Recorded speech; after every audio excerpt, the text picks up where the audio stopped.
Hello everyone, my name is Salisha Parveen. आज हम देखेंगे बैंक समाधान विवरण या बैंक रिकॉन्सिलिएशन स्टेटमेंट क्या होता है। तो देखिए, जब हमारे पासबुक और रोकड़ बही के बैंक कॉलम में जब अमाउंट का अंतर दिखता है, जैसे कि हमारे पासबुक में दिख रहा है कि 20,000 रुपए है बैंक में और हमारे रोकड़ बही में दिख रहा है कि 10,000 रुपए रोकड़ बही के बैंक कॉलम में है, तो ये जो 10,000 का बीच का अंतर है वो क्यों है, उसका पता लगाने के लिए हम बनाते हैं बैंक समाधान विवरण। ये ग्राहक के द्वारा बनाया जाता है, ये बैंक के द्वारा कभी नहीं बनाया जाता। पता लगाने के लिए जो हमारा एरर्स है उसको पता लगाने के लिए, जो छल कपट हो रहा है हमारे बिजनेस में क्यों हो रहा है, इसमें इतना माइनस अमाउंट या बढ़ा हुआ या घटा हुआ क्यों दिख रहा है, उसका पता लगाने के लिए, रोकड़ बही में हम लोग लेखा करने के लिए, और उसके बाद बैंक द्वारा जो गलत प्रविष्टि वो गलती से भी हो सकता है, ये सारी चीजों का पता लगाने के लिए हम बनाते हैं बैंक समाधान विवरण। क्वेश्चन लेते हैं, राहुल ने बैंक में 20,000 जमा करा, तो बैंक खाता डेबिट, क्योंकि बैंक आर्टिफिशियल है तो बैंक खाता उसके नाम से डेबिट होगा, और हमारे हाथ से क्या गया, कैश गया, तो रोकड़ खाता से 20,000 और 20,000। जैसे कि हमने देखा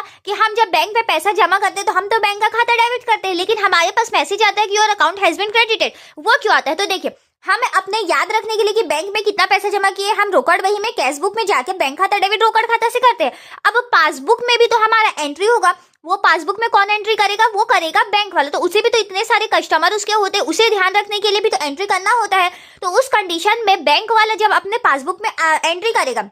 उसके हिसाब से वो एंट्री क्या होगा, तो बैंक के पास क्या आया, रोकड़ आया, तो वो रोकड़ खाता डेबिट कर दिया। और यहाँ पे कौन उसे दे रहा है पैसा, तो यहाँ पे देने वाला व्यक्ति कौन हो जा रहा है, राहुल, तो यहाँ पे राहुल का खाता क्रेडिट कर दिया। राहुल को इसने अब क्रेडिटर बना दिया है, जो कि फ्यूचर में उससे पैसा ले सकता है। इसी के लिए जब हम पैसा बैंक में जमा करते हैं तो बैंक वाले की तरफ से हमें मैसेज आता है कि your account has been credited, आपका अकाउंट क्रेडिट हो चुका है। अगर हम बैंक का कुछ पैसा उधारी रख रहे हैं, इसमें पासबुक का डेबिट सेस का मतलब होता है या रोकड़ बही के क्रेडिट सेस का मतलब होता है कि किसी प्रकार का हम लोन लिए या अधिविकर्ष लिए हैं। तो यहाँ पे अधिविकर्ष का मतलब हम तो जानते ही है कि जब हमारे जमा पैसे से कुछ ज्यादा पैसा हम निकालते हैं, बैंक हमें जब अनुमति दे देता है तो उस कंडीशन में हम उसे अधिविकर्ष कहते हैं। इसकी एक लिमिट्स होती है, तो उस कंडीशन में हम क्या करेंगे, तो चलिए इसके क्वेश्चन देखते हैं। राहुल ने बैंक से 30,000 अधिविकर्ष का लिया, तो रोकड़ बही में राहुल क्या एंट्री करेगा, उसके पास क्या आया है, कैश आया है, तो कैश डेबिट, और देने वाला आर्टिफिशियल इंसान है, तो देने वाला कौन हो जा रहा है, बैंक, तो बैंक को कर दिया क्रेडिट। तो रोकड़ बही में बैंक का कॉलम यहाँ क्या दिख रहा है, क्रेडिट, तो उस कंडीशन में हमने उधारी लिया है।